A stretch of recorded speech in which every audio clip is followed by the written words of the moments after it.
Hello नमस्कार, मैं doctor Nikhil Wankhede एक बार फिर से आप सभी का स्वागत करता हूं मेरे YouTube channel Kashvi dental clinic पर। जैसा आपको पता है, हर हफ्ते हम एक नया वीडियो हमारे यूट्यूब चैनल पर अपलोड करते हैं। इस हफ्ते हम एक फिर से नया टॉपिक हमारे यूट्यूब चैनल पर अपलोड कर रहे हैं, जिसका नाम है डेंटल इम्प्लांट्स। डेंटल इम्प्लांट्स के बारे में बहुत कम लोगों को जानकारी है, क्योंकि ये एक रिसेंट एडवांस है डेंटिस्ट्री में। आज हम इसके बारे में जानेंगे। इस टॉपिक पे हम 2 या 3 वीडियो अलग अलग बनाएंगे।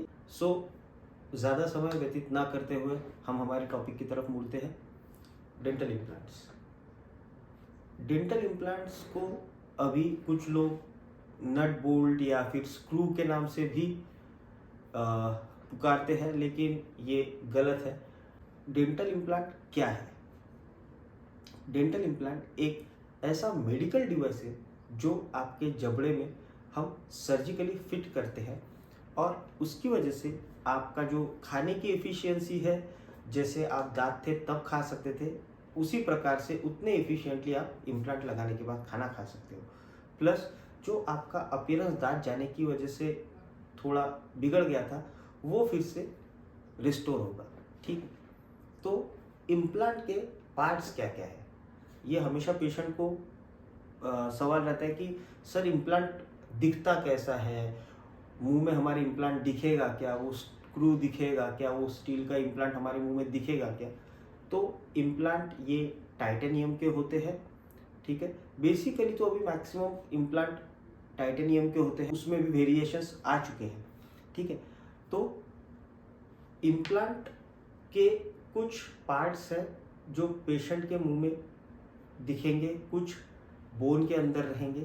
उसमें से जो बोन में रहेगा वो रहेगा इम्प्लांट बॉडी। सेकंड इज उसका अबटमेंट सेक्शन जो पेशेंट के मुंह में दिखेगा। थर्ड इज स्क्रू जो अबटमेंट को फिट करने के लिए इम्प्लांट के साथ सील करने के लिए काम में आएगा। और फोर्थ है क्राउन।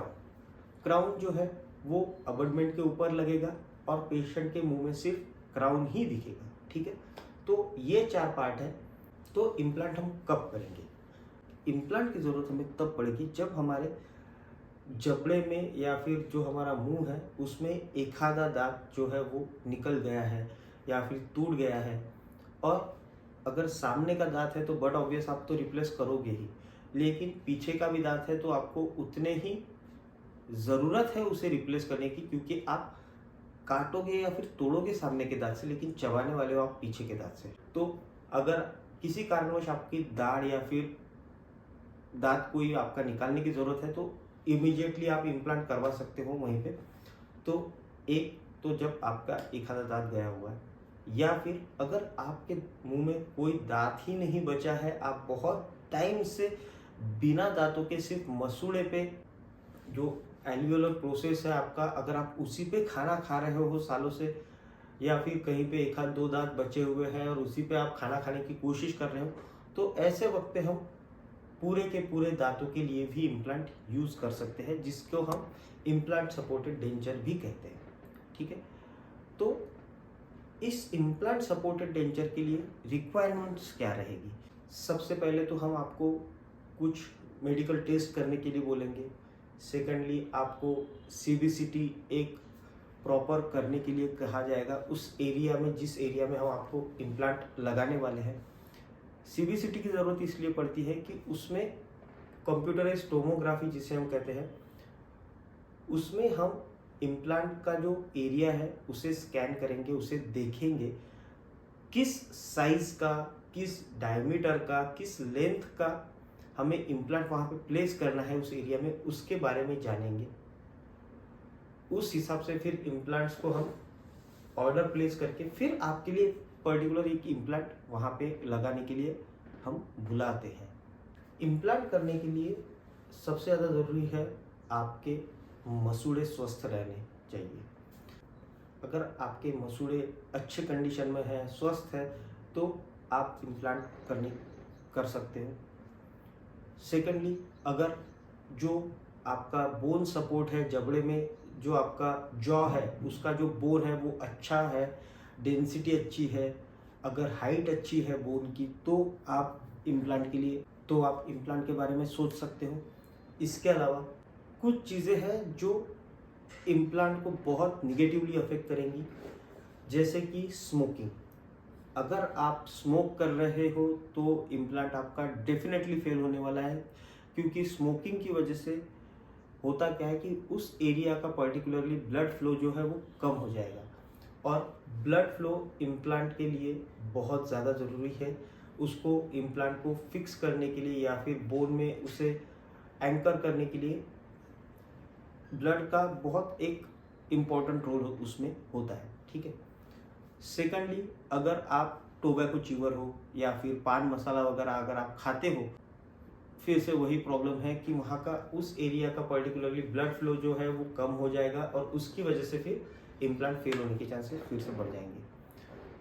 प्लस अगर आप किसी और मेडिकल कंडीशन, जैसे कि आपको अगर डायबिटीज़ है, अनकंट्रोल्ड है, तो आपको पहले ही डॉक्टर को उसके बारे में बोलना है, बताना है, क्योंकि उस हिसाब से फिर हम आपको अदर ऑप्शन जो रहेंगे वो देंगे। क्योंकि इम्प्लांट के पेशेंट्स में डायबिटीज़ जो है वो बहुत निगेटिव इम्पैक्ट डालेगा। डायबिटिक पेशेंट्स में बोन लॉस के जो बोन लॉस होता है इम्प्लांट के आजू बाजू में, या फिर जनरल बोन लॉस भी जो होता है, वो एवरेज पेशेंट से ज़्यादा स्पीड से होता है, ठीक है। अगर आपका शुगर लेवल नॉर्मल रहता है, वो शुगर आपका जो है वो प्रॉपरली मेंटेन कर रहे हो, तो आप इम्प्लांट के बारे में सोच सकते हो। लेकिन अगर अनकंट्रोल डायबिटीज़ है तो there is a big no for implant. इसके बाद अगर आपको कोई और मेडिकल कंडीशन है, जैसे आपको कोई हार्ट इशू है और आप उसके लिए कोई पर्टिकुलर दवाइयाँ खा रहे हो, या फिर और कोई मेडिकल कंडीशन है जिसके लिए आप दवाइयाँ खा रहे हो, तो आपको ये पहले ही डॉक्टर को बोल देना है, जिसकी वजह से कि जो रिक्वायर्ड और चीज़ें हैं उसके बारे में डॉक्टर आपको बता सके, और उसी हिसाब से हम तैयारी भी करके रखते हैं इमरजेंसी के लिए। अब इसके बाद हम नेक्स्ट वीडियो में जो देखेंगे वो टॉपिक्स में यहाँ पे आपको बता देता हूँ। नेक्स्ट वीडियो में हम देखेंगे इम्प्लांट प्रोसीजर क्या रहेगी, इम्प्लांट कैसे प्लेस किया जाएगा, उसके एडवांटेजेस क्या है, उसके डिसएडवांटेजेस क्या है, क्या वो पेनफुल रहेगा या फिर पेनलेस रहेगा, उसके साथ जुड़ी हुई बाकी जो चीज़ें हैं उसके बारे में हम हमारे नेक्स्ट वीडियो में आपसे बात करेंगे। तब तक के लिए have a good day, have a great time, take care, bye bye.